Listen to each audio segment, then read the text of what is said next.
Good morning! For today's video ay magluluto naman tayo ng ulam. Crab nga po ang napili ko na lutuin ngayon. So ito yung mga lulutuin natin. Konti lang naman po yan. At ang una kong gagawin dyan, hinugasan ko yan ng mabuti. Tapos pakukuluin ko lang dito sa Sprite. Wala po akong ibang nilagay dyan kundi Sprite lang. So takpan natin para mabilis siyang maluto.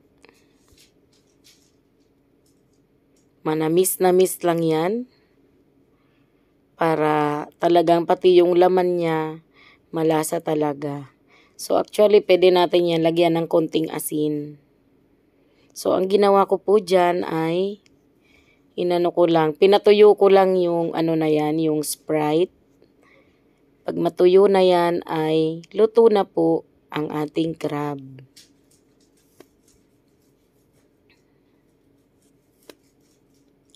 So, ngayon naman, ang gagawin natin dahil luto na yung crab natin ay maggigisa na tayo ng pampalasa nito. So, una ko pong nilagay dyan ay butter. I-melt lang natin dyan sa kawali.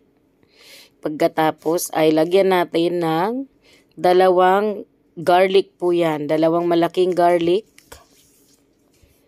ang ilagay natin dyan. Tapos lutuin natin hanggat mag-golden brown ang mga garlic na yan.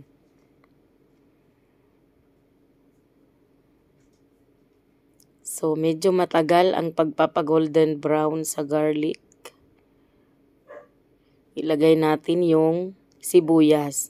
Hindi talaga ako sure kung tama tong ginawa ko pero nilagyan ko po siya ng sibuyas. Gusto ko lang pero siguro naman tama naman yung ginawa ko.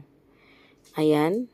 At maglalagay din po ako dyan ng pampaanghang.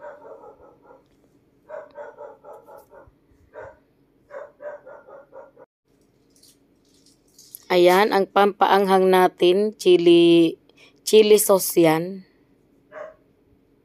Ayan, masarap kasi to kapag medyo maanghang-anghang. Kaya naglagay tayo ng chili sauce. Para talaga namang ramdam natin yung anghang. Hindi yon ganun karami yung nilagay ko pero pwede pa tayo magdagdag ulit. Pwede kang maglagay dyan ng mas marami. So ayan po, naglagay ako dyan ng konting ketchup. Konti lang naman yon. Mga 2 tablespoon ng ketchup. Kasi gusto ko talaga mapula-pula yung ating pinaka-sauce. 'Di ba? Iba-iba naman tayo ng pamamaraan ng pagluluto pero ganito po yung ginawa kong luto sa sa mixture natin ng butter. So naglagay din po ako diyan ng paprika. Yan, paprika po 'yun. Yung nilagay kong powder. Konti lang naman yon, mga 1 tablespoon. Sa bagay, yung 1 tablespoon, marami nga pala yun. Ayan o, ang sarap ng tingnan ng ating butter and garlic. Ayan, para talagang ramdam yung pagka-garlic niya. Para talaga bukod sa dalawang garlic na nilagay natin, ay maglalagay din po ako dito ng crispy na garlic. Yung nabibili po yan na luto na talaga na crispy na siya, parang fried garlic siya. So, yan yung ilalagay ko dyan. Ayan, nandyan na yung ating crispy na fried garlic. Ihalo lang natin dito sa niluto natin na garlic na fresh. Wow, napakasarap na po ng ating butter and garlic na niluto natin. Ayan, at ngayon naman ilalagay na natin to dito sa crab na pinakuluan natin sa Sprite. So, parang ganyan siya. Wow.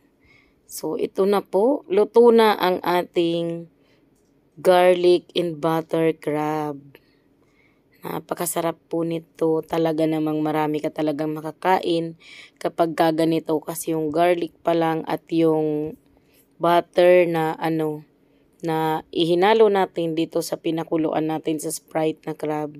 Talaga namang makakakain ka na ng maraming kanin. So, ayan. Ito na po ang ating finished product. Napakasarap na garlic and butter crab. Ayan. So, thank you so much po sa lahat ng palaging nanonood ng video ko. Parami na po ng parami yung mga viewers natin. Ito na po yung ating butter and garlic crab. Thank you so much po sa lahat ng mga nanonood. Bye!